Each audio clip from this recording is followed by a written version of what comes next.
بسم اللہ الرحمن الرحیم۔ سورۃ الفرقان۔ فرقان کا مطلب ہے حق و باطل کے درمیان فرق کرنے والا۔ تو قرآن مجید میں ایمان و کفر، توحید و شرک، حلال و حرام، جائز و ناجائز، سچ اور جھوٹ میں فرق کرنے والا چیز کو بیان کیا گیا ہے۔ یہ سورت مکی صورت ہے اور اس میں 6 رکوع ہیں، 77 آیات ہیں۔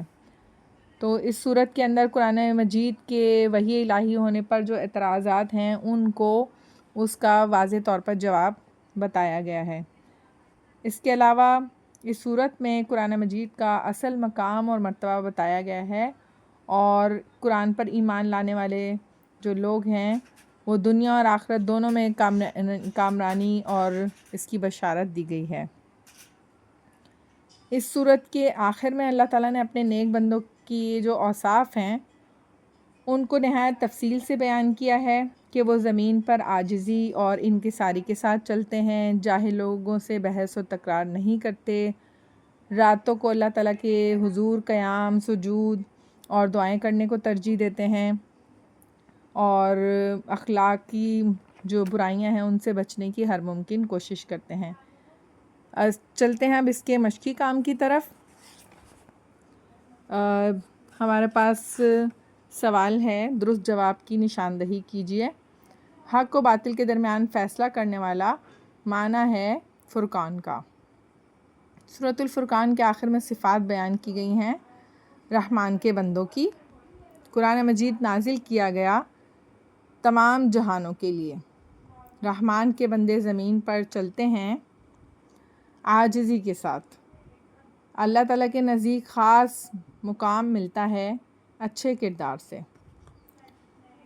مختصر جواب دیجیے، سورۃ الفرقان کو یہ نام کیوں دیا گیا؟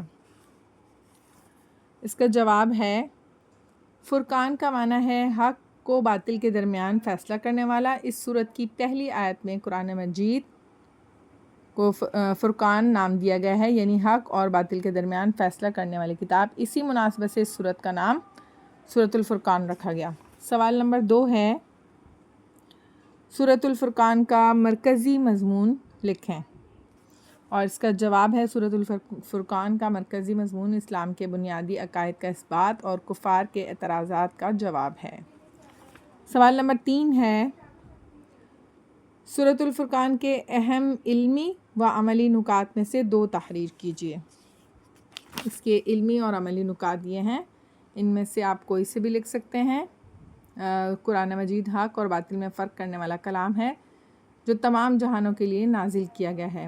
اللہ تعالیٰ حضرت محمد رسول اللہ خاتم النبیین صلی اللہ علیہ وسلم اور قرآن مجید پر اعتراض کا بنیادی سبب قیامت کو جھٹلانا ہے۔ اس کے بعد ہمارے پاس اس کا لانگ کوشچن ہے، اس کو ہم بعد میں دیکھتے ہیں، پہلے چلتے ہیں۔ آیات کا با محاورہ ترجمہ لکھیں۔ ہمارے پاس پہلی آیت ہے، لمن اراد ان یذکر او اراد شکورا۔ اس کا معنی ہے اس شخص کے لیے جو نصیحت حاصل کرنا چاہتا ہے یا شکر گزار بننا چاہتا ہے۔ اس کے بعد دوسری آیت ہے، انہا ساءت مستقرا و مقاما۔ اس آیت کا ترجمہ ہے، بے شک وہ بری جگہ ہے تھوڑی دیر ٹھہرنے اور مستقل ٹھہرنے کے لحاظ سے۔ تیسری آیت ہے، وَمَن تَابَ وَعَمِلَ صَالِحًا فَإِنَّهُ يَتُوبُ إِلَى اللَّهِ مَتَابًا۔ اور اس کا ترجمہ ہے، اور جو توبہ کرے اور نیک عمل کرے تو بے شک وہ اللہ ہی کی طرف رجوع کرتا ہے۔ آخری آیت ہے، وَالَّذِينَ لَا يَشْهَدُونَ الزُّورَ وَإِذَا مَرُّوا بِاللَّغْوِ مَرُّوا كِرَامًا۔ اور اس کا ترجمہ ہے، اور وہ جھوٹی گواہی نہیں دیتے، اور جب کسی بیکار بات پر ان کا گزر ہوتا ہے تو شریفانہ انداز سے گزر جاتے ہیں۔ آخر میں ہمارے پاس ہے سوال تفصیلی، اس کا جواب میں نے نوٹ کیا ہوا ہے، یہ آپ کے پاس آ گیا، سورۃ الفرقان کا تفصیلی سوال کا جواب۔ اور آخر میں عباد الرحمن کی صفات بھی دی گئی ہیں۔ ان صفات کو کے کا الگ بھی سوال آ سکتا ہے. اس کا آپ جواب کے اندر صرف ان عباد الرحمن یعنی نیک اللہ تعالیٰ کے جو بندے ہیں ان کی صفات بیان کریں، تو پھر آپ عباد الرحمن کی صفات لکھیں گے.